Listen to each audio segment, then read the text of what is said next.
Ready to take control of your trucking career and start your own authority? If so, you've just made the first move toward independence and growth. But let me tell you, it takes more than just hitting the road with a truck. Stick with me as I break down exactly what it takes to get your motor carrier authority step by step. Let's get started. First, you need to lay the groundwork. Start by budgeting for all your initial expenses. This includes insurance, we're talking liability and cargo coverage, permits, your base plate, equipment, and enrollment in a drug and alcohol testing program.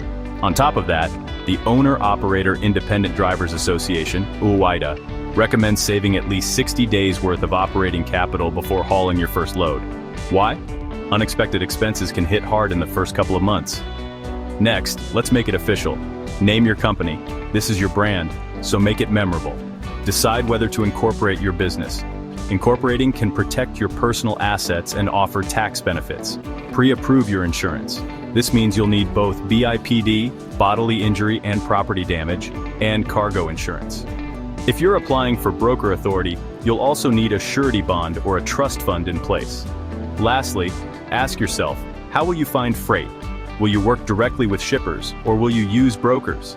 This decision shapes how you'll operate and scale. Permits and taxes. Here's the rundown IFTA account. This covers your fuel taxes.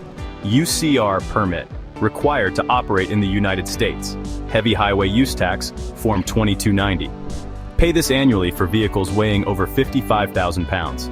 Now, if you plan to operate in states like New York, New Mexico, Kentucky, or Oregon, you'll need additional permits. Oregon even requires a bond, so don't skip this step. And if you'll be doing intrastate hauling, picking up and delivering within the same state, some states require separate intrastate authority. Research your state's specific requirements. As a business owner, record keeping is non-negotiable. You'll need to manage driver qualification files, employee records, safety records, hours of service, HOS, logs, accident reporting, and maintenance records. Why is this so important? Within the first 18 months of operating, you'll undergo a new entrant audit, where these records will be reviewed. Stay organized to avoid penalties or even losing your authority. By federal law, you're required to enroll in a drug and alcohol testing program. Here's what this involves. If you hold a CDL, you'll be part of the program, along with any current or future drivers.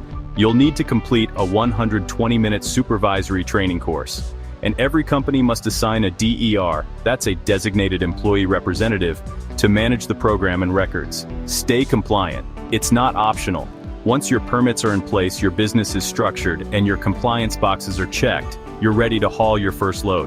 But remember, being a successful motor carrier takes more than just paperwork. It takes preparation, commitment, and a focus on safety and customer satisfaction. And hey, don't forget to like this video, subscribe, and hit the bell icon to stay updated on everything you need to succeed in the trucking business.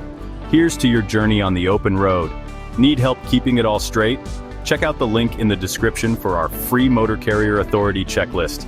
It's packed with everything we covered today, so you can hit the ground running. Until next time, drive safe and dream big.